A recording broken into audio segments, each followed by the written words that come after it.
Chief Edwin Clark, leader of the Southern Amido Belt Leaders Forum, has said that any governor, former governor or politician who accepts to be a vice presidential candidate to any presidential candidate from the northern part of the country during the 2023 general election will be considered as unpatriotic, and that person will be handled by God.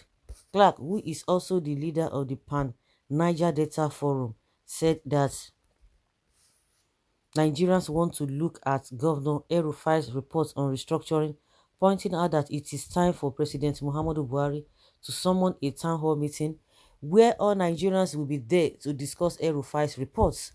The elder statesman, who spoke on Arise TV on Tuesday, said that he issued a press statement on Monday where he and other regional groups spoke extensively on the need to zone the presidency to the south and why it amounts to calling for the breakup of the countries for northern elders to ask that the issue of zoning be buried. While making a case for zoning, Chief Clark said that sometimes this year, Governor Nasser El-Rufai of Kaduna State said on the national satellite television station Channels TV that zoning of the party and political elective office exists in the All Progressives Congress (APC), pointing out that the governor also hinted that all the positions earlier held by the North would be swapped with South and vice versa, including the presidency. Clark wondered why only Northerners vied for the national chairmanship of the party, which was zoned to the north and micro-zoned to the north central during the party's national convention in March. And when the time came to zone the presidency, they are claiming that zoning should be jettisoned. You see, Connie people? The pandemic leader warned that claiming that zoning should be jettisoned at the point would amount to threatening the nation's unity, and that zoning is serious, and warned that it cannot be swept under the carpet.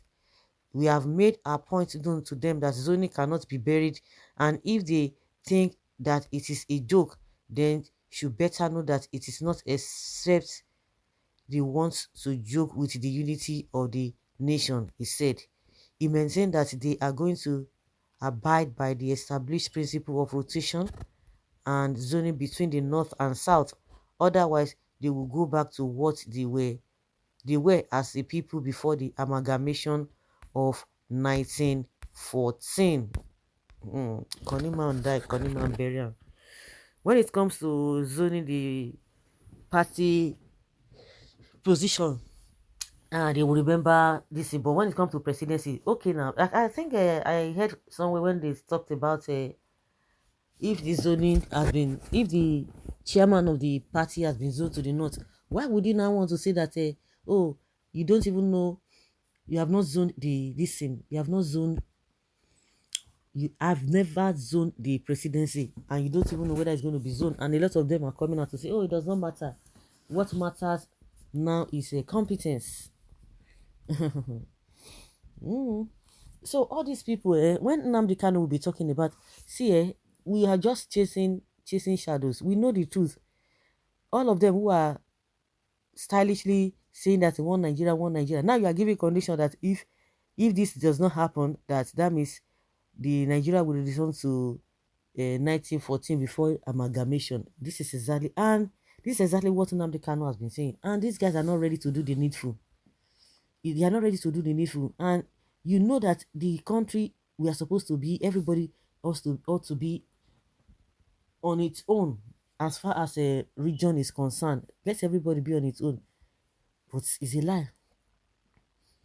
Do the right thing if you are not interested in the separation of the country. No, you're not going to be saying that. But if anything happens, you begin to say, hey, yeah, if you don't do this, this will happen. Why can't we go straight to the point? We're just trying to be politically correct. Trying to be politically correct, it's not going to work. It's not going to work. Whatever you are standing for, stand for that thing. Stand for that thing exactly, so that you will know that this is what you're standing for. Not that you are trying to meander. If this happens, you will go this way. If this does not happen, you will stay. But you know that this is the right thing to do. Well, everybody is entitled to his opinion. But when it comes to the issue of good governance, for Nigerians to get the dividends of democracy. It is what they give to you that you are going to take. This is not matter of choice. Nobody's going to be choosing that, oh, the economy, oh, I'm not going to be part of the economy. Even the economy, even if the economy is biting harder, I will not be part of it. No, you can't choose this issue of insecurity. You can't say, no, I'm not going to be part of it because it's affecting everybody in one way or the other. You cannot choose, but you can choose, okay, I want to vote for this person.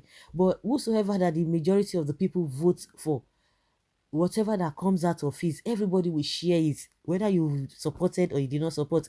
Just like we are all experiencing, just like we are all suffering partakers of this evil that is happening. For those who did not even support this government, you are suffering it.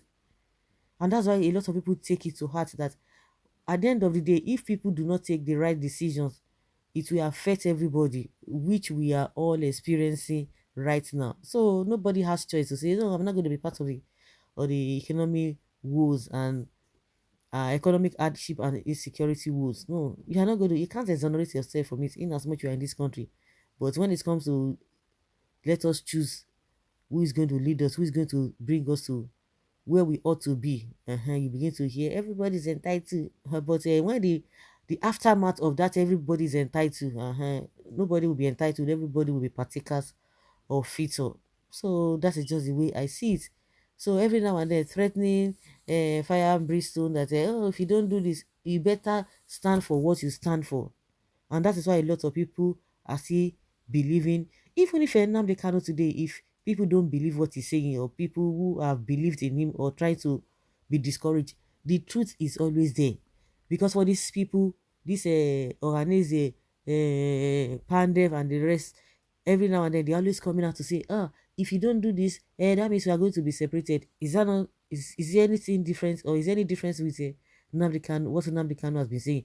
And you know quite well that these so-called people, they will never do the right thing, because the tendency to lord it over others is there.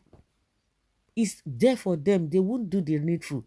If you think that they want to change their mind because they've already gone far, unfortunately, we don't know why the Southerners are not always speaking out, because these guys, they speak raw, and they don't even censor what they say.